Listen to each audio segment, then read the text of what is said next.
বৈষম্য বিরোধী ছাত্র আন্দোলন ও সরকার পতন ঘিরে সহিংসতায় বেশ কয়েকদিন বন্ধ থাকার পর আজ থেকে সীমিত আকারে আন্তনগর ট্রেন চলাচল শুরু হয়েছে।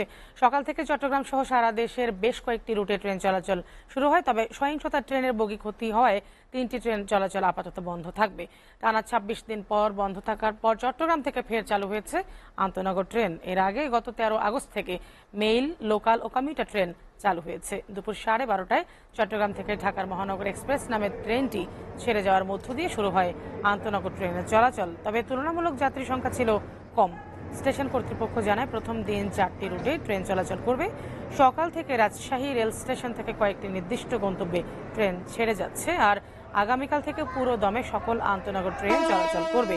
আজ রাজশাহী থেকে ঢাকার উদ্দেশ্যে বিকেল 4টায় ছাড়ে পদ্মা এক্সপ্রেস। রাত 11টা 20 মিনিটে ধূমকেতু ট্রেন ছেড়ে যাবে, আর পঞ্চগড়ের উদ্দেশ্যে রাত 9টা 15 মিনিটে ছেড়ে যাবে বাংলাবান্ধা ট্রেন।